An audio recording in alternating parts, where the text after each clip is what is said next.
Hello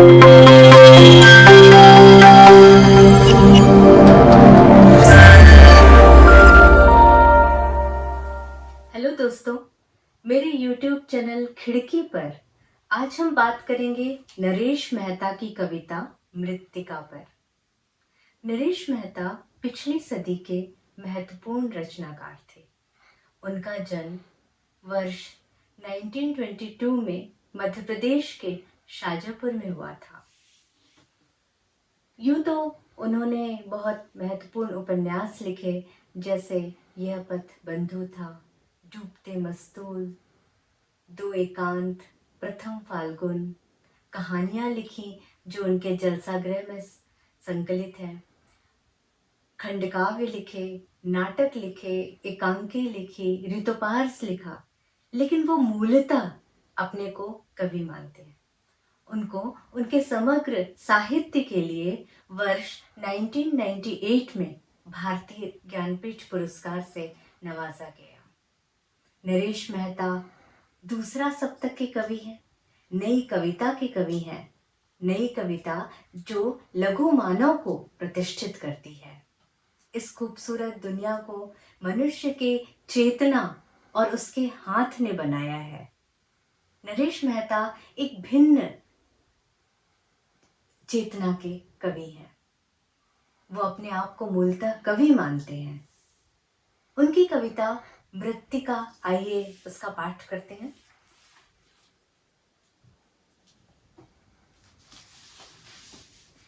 इस कविता में मृत्तिका मनुष्य के साथ अपने संबंधों के बिंब जो बता रही है कुछ इस तरह है। मैं तो मात्र मृत्तिका हूँ, जब तुम मुझे पैरों से रौंदते हो तथा हल के फाल से विदीर्ण करते हो, तब मैं धन्य धान्य बनकर मात्र रूपा हो जाती हूँ।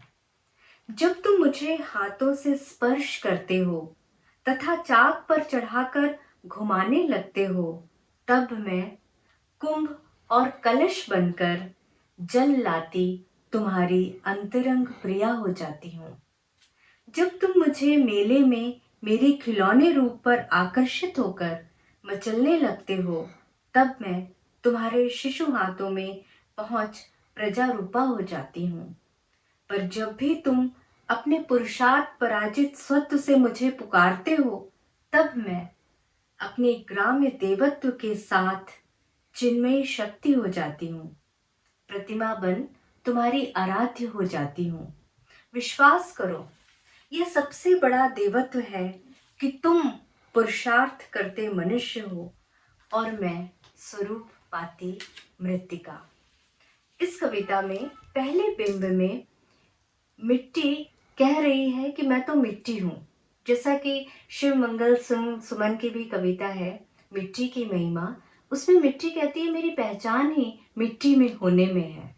लेकिन जब उस मिट्टी में मनुष्य हल चलाता है, उसको उपजाऊ बनाता है और उसमें अनाज बोता है, तो वो फसल देती है, अन्न देती है, जिससे हमारी भूख शांत होती है। तो इस रूप में मिट्टी जो है वो मात्र रूपा हो जाती है। अगला बिंब वो कह रहे हैं कि मिट्टी अंतरंग प्रिया हो जाती है, लेकिन तभी जब मनुष्य मिट्टी लाता है, उसको रोनता है, उसको चाक पर चढ़ाता है और जल लाने का पात्र बनाता है, तब वो उसकी अंतरंग प्रिया हो जाती है, क्योंकि वो उसकी प्यास बुझाती है। जो तीसरा बिंब है उसमें कह रहे हैं कि वो मेले में खिलौनों के रूप में आती है और जो खिलौना एक बच्चा खरीद लेता है तो वो जैसा चाहता है उससे खेलता है, तो वो प्रजा रूपा हो जाती है। अगले बिंब में वो कहते हैं कि जब तुम अपने अहम को ताक पर रख देते हो। इसी सिलसिले में मुझे याद आता है कबीर का वो दोहा, जिसमें कबीर कहते हैं, माटी कहे कुम्हार से तू क्या रोंदे मोए, एक दिन ऐसा आएगा मैं रोंदूंगी तोए। तो यहाँ पे कबीर जो है मनुष्य की क्षण भंगुरता की ओर संकेत कर रहे हैं। ये दर्शन है कबीर का। लेकिन यहाँ पे जो मिट्टी है वो कह रही है मनुष्य से, बहुत अच्छी बात कही है कि हमारे जो गांव हैं वहाँ पे उस उन्हें अपने श्रम पे घमंड ना हो जाए, इसीलिए एक देवता की प्रतिस्थापना करते हैं। और जब फसल अच्छी होती है या कुछ भी वो काम की शुरुआत करते हैं तो उसके आगे वो शक्ति की मौलिक कल्पना करते हैं और उसके आगे अपना सब कुछ समर्पित करते हैं। तो ये बहुत ही प्यारा बिंब है चिन्मय शक्ति का। तो कबीर की ये जो बिंब माला हमने देखी कि पहले वो कह रहे हैं कि मातृ रूपा, फिर दूसरे बिंब में वो कहते हैं कि वो अंतरंग प्रिया हो जाती है, फिर कह रहे हैं कि वो प्रजा रूपा होती है, और चौथे बिंब में वो कह रहे हैं कि वो चिन्मय शक्ति हो जाती है। और अंत सबसे महत्वपूर्ण है कि मिट्टी जो है पूरा श्रेय मनुष्य को दे रही है कि तुम पुरुषार्थ करते मनुष्य हो, और सबसे बड़ा देवत्व यही है मनुष्य का श्रमरत होना। विश्वास करो यह सबसे बड़ा देवत्व है कि तुम पुरुषार्थ करते मनुष्य हो और मैं स्वरूप पाती मृतिका। पर दोस्तों, आज जो सबसे बड़ा संकट हमारे ऊपर आया है कि हमने जो मिट्टी हमें विरासत में मिली थी उसको संकट में डाल दिया है। अरण्य की भूमिका में नरेश मेहता ने ही लिखा कि काव्य क्या है। वो लिखते हैं कि जैविकता का संस्कार ही काव्य है। मिट्टी में जब जैविक तत्व कम हो जाते हैं तो वो रेत हो जाती है।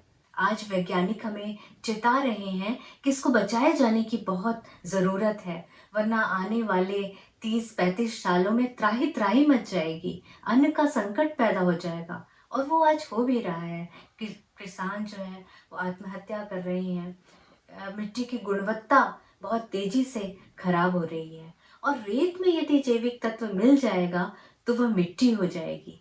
तो हमें अगर अपना अस्तित्व बचाना है तो हमें मिट्टी को बचाना होगा। यही कविता जो है हमें फिर से अपनी जैविकता की ओर, काव्य संस्कार की ओर ले जाती है। तो नरेश मेहता की ये कविता मृत्तिका, आशा है आपको पसंद आई होगी। और यदि आपको आपने मेरा चैनल सब्सक्राइब नहीं किया है तो मेरे चैनल को ज़रूर सब्सक्राइब करें। धन्यवाद।